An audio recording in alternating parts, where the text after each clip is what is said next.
एक बार की बात है जब जंगल में सारे जानवरों के साथ जंग छिड़ जाती है।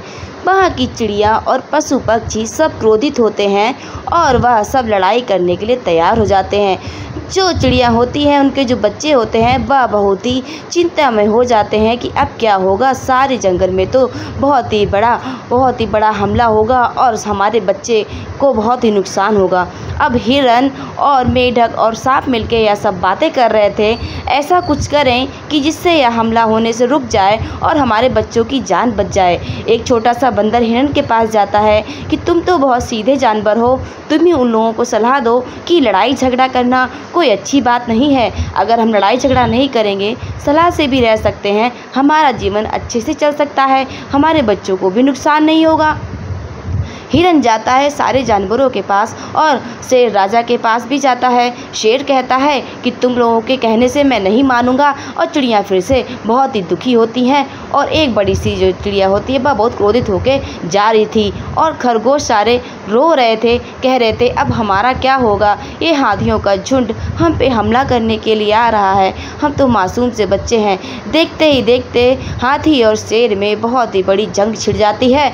इससे शेर खान बहुत ही ज़्यादा भयानक रूप रखता है, लेकिन वह हाथी से जीत नहीं पाता है क्योंकि शेर बहुत ही ताकतवर तो होता है लेकिन हाथी से ज़्यादा मजबूत नहीं होता है। उस जंगल में एक पेड़ भी था, वो सारी बातें सुनता और सारे पशु पक्षी को बताता था। एक बार की मधुमक्खी आती है और वह पेड़ बताता है कि हाथी और शेर की बहुत ही बड़ी लड़ाई हो रही है, अगर तुम लोग चाहो तो उसको बचा सकते हो। फिर वह मधुमक्खी कहती है मैं अभी जाके भेड़िया को बताती हूँ। भेड़िया कहता है अगर ऐसा है तो शेर खान का साथ मैं दूंगी। भेड़िया तो वैसे ही भी बहुत चालू होता है, वह शेर खान के पास जाता है और कहता है शेर खान तुम अपने आप को अकेला मत समझना, मैं हमेशा तुम्हारे साथ रहूँगी, अगर तुम्हें किसी भी बात की ज़रूरत हो तो मुझसे कहना। फिर शेर और भेड़िया आपस में मिलकर ही दोनों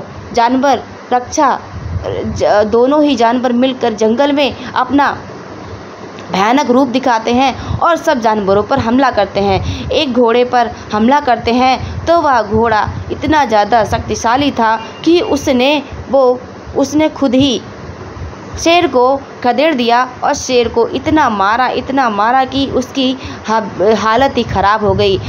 घोड़ा दौड़ता जा रहा था, शेर चिल्ला रहा था अरे कोई है मुझे बचाए, अरे मुझे ये घोड़ा मुझे मार डालेगा, अरे कोई मुझे बचाए। लेकिन कोई भी जानवर वहाँ उसे बचाने के लिए नहीं आता है क्योंकि सारे जानवर उस शेर से डरे हुए थे।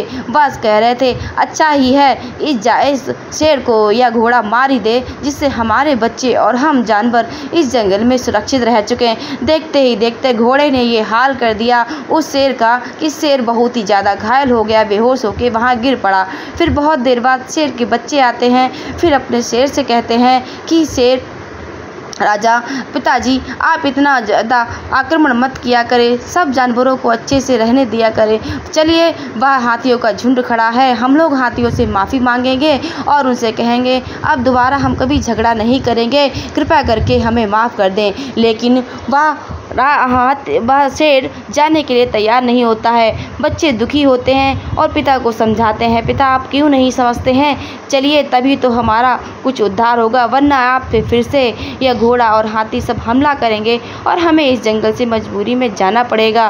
कृपया करके चलें और हम लोग उस झुंड को जाकर मनाएंगे तो सब मान जाएंगे। हाथी बहुत ही दयालु होते हैं लेकिन शेर नहीं मानता है, वह कहता है मैं नहीं जाऊंगा, चाहे तुम कुछ भी करो, मैं राजा हूं और राजा बनकर ही रहूं। तो बच्चों कैसी लगी मेरी स्टोरी, मेरे चैनल को लाइक करें, सब्सक्राइब करें। हरे कृष्णा, बाबा।